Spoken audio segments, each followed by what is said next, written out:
देखेंगे पल्लवी वंश।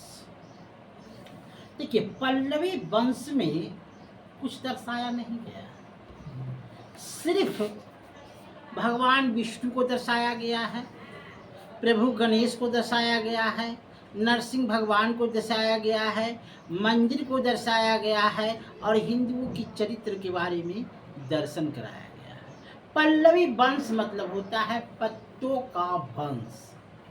ऐसे ही कारनामे इसमें के कुछ, इसमें कोई खास वास नहीं है। देखिए, पल्लवी वंश में जो है जैसे हिंदुओं का जो माने सिस्टम था, वो सबसे पहले किस पे था? तो शिव पर था।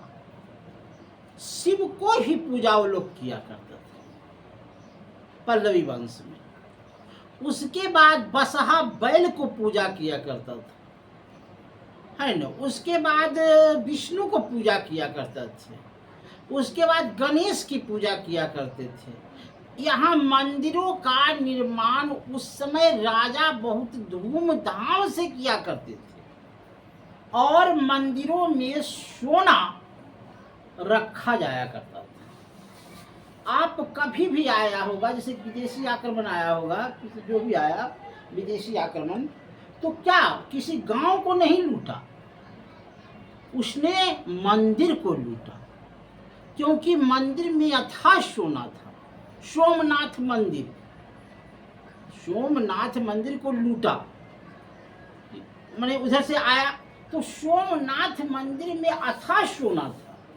कहा जाता है कि सोमनाथ मंदिर को जब लूट करके ले गया जो था मुस्लिम, तो उसने 6 महीना तक माने बैठ करके खाया, ऐसे तो खड़ करके खाता था।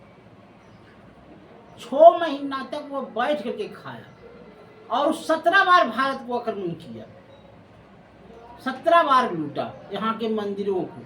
तो सिर्फ मंदिरों को लूटता था, यहाँ को सोना को लूटा जाता था और यहाँ से सोना लूट करके लिया जाता था। यही पल्लवी वंश में दर्शाया गया। अगला है चोल वंश। तो चोल वंश की कहानी हम कल सुनाएंगे, ज़्यादा नहीं है, 10-10 लाइन का कहानी है। चोल वंश, हाँ चोल वंश है। वो चोल वंश के बाद आ जाएगा, उसके बाद राष्ट्रकूट वंश है ना, राष्ट्रकूट वंश। उसके बाद यादव वंश, कदम वंश, ये सब पढ़ने का नहीं है, ये सब नहीं पढ़ने का है। उसके बाद है सेना, ये सब कुछ नहीं पढ़ने का है। उसके बाद आएगा मध्यकालीन भारत, कि मध्यकालीन भारत में क्या हुआ था।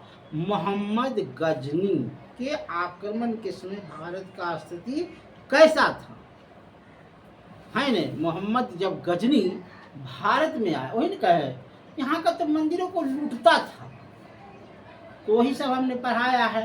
मध्यकालीन भारत, पहले चोल वंश पढ़ा दिए, चोल सब पढ़ा दे, उसके बाद दे दें। देखिए, अब जो है एक सवाल उठ रहा है बीपीएससी पर कि आरक्षण के नियमों का पालन नहीं किया गया। वास्तव में आरक्षण के नियम का पालन बिहार में लोगों के साथ नहीं किया गया। अगर हम दूसरे स्टेट जाते हैं परीक्षा देने के लिए, तो वहाँ हमको 5% देता है, 5%। गुजरात चले जाइए, गुजरात में अगर वैकेंसी निकलता है तो बाहरी लोगों को 5% देता है, 100 में 5 आदमी घुसेगा।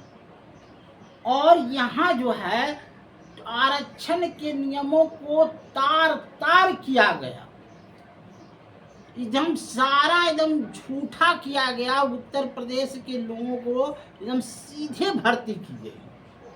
अब कोई आरक्षण नहीं, कोई नियम नहीं, अब कोई कानून नहीं, सीधे उसको भर्ती किया गया।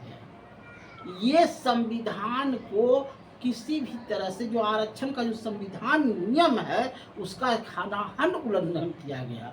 और कोई भी संविधान पर बैठा व्यक्ति अगर ये करता है तो ये गैर कानूनी काम किया है। इसलिए हम जो आयोग है उससे दरखास्त करते हैं कि सब आरक्षण के रोस्टर का पालन करते हुए जो TR1 और TR2 की बहाली हुई है उसको फिर से आरक्षण का रोस्टर का पालन करते हुए बहाली की प्रक्रिया को शुरू किया जाए और बाहर वाले को 5% से ला करके उसको छाटा जाए। यह मेरी मांग है और हर बिहार के लड़का की मांग होगा,